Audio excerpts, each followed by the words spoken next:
You know, when a lot of guys talk about how selfish women are, basically you've been dating women who are in survival mode. When you're dating a woman who is in survival mode, that means that all she's looking for is personal gain from that relationship.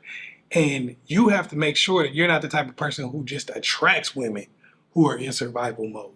See, when a chick is in survival mode, she's going to try to ask you for something the first second y'all pretty much date. This is the type of person who's asking you for basic necessities that they need to be able to pay for themselves.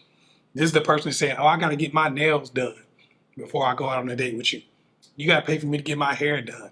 You got to send me a car to come over here. These are things that somebody would do if they were living in a society where their type of person couldn't make money. So at a time when women couldn't make money at all, this would be more appropriate.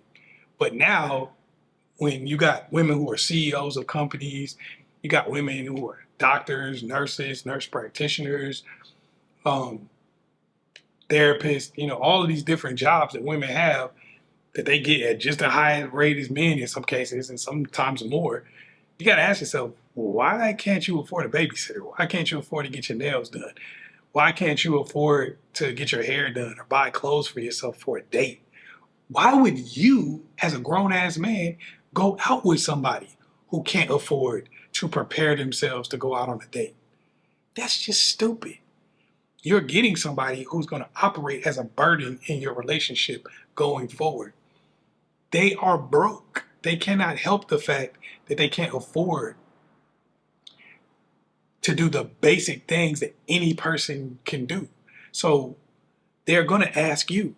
And when you're dating somebody who's in survival mode, the problem is a lot of y'all guys soak it up. Oh, I pay for everything. Yeah, throw it in the bag. That's cool for short term. If you're going to smash her while she's in survival mode, while you pay for her nails, pay for some food for her, you hit her with some pumps, and then keep it moving, that's fine. But you cannot build a relationship with a person that you met in survival mode. They're counting on you to survive from day one. They're telling you to send them this, send them that, do this for me, do that for me from day one, because the problem you run into is what happens when survival mode is over. Now you start seeing the real them. When you stabilize this person, you get them a job, a better job than what they have, or you just take care of them for a while, help them pay off their student loan debt, stuff like that. You're going to start seeing a totally different version of this person. When a person is in survival mode and you're their only lifeline, they're picking up the phone on one ring. But now that they're not in survival mode because you done paid their bills, you done stabilized them, now when you call them, they over here pushing the red, reject, leaving you on red, leaving you on unseen. They don't have time for you now because they're no longer in survival mode. Now they're seeking out the type of relationship they always wanted. That's why you see a lot of the Pookie and Ray Ray and Shad and Tyrone or whatever you want to call it, these people you put these negative connotations on what they do. The reason why you see them dating women and doing better with them is because they're not getting women who are in survival mode. How am I gonna get a woman that's in survival mode when I'm in jail and she got to put money on my books? How am I gonna get a woman in survival mode when I'm broke and she got to help me out? People always say this, oh, well, why is it the deadbeats get the best baby mamas and the good dudes get the worst ones? Well, the deadbeats got a woman who actually wanted to have a baby by them and wanted to try to build something with them. And, maybe it didn't work out, but it was never a money move. The quote unquote deadbeats, a lot of times they got somebody who wasn't really in a money move type of situation. It's a different thing with them. You got somebody who wanted money. They don't want you. They don't want you to be a part of your kid's life. They want money. Simple as that. Okay, so that's where it's coming from. They don't want to be with you. They want money. You got a person that was in survival mode. A lot of times you get the worst out of a person when you get somebody that's in survival mode, that's already asking you for things they should have been able to buy themselves in the beginning of the relationship. They don't even know you. It's not like, oh, we've been going together. You done smashed me 100 million times and I asked you for some help with some of my bills or something that I needed.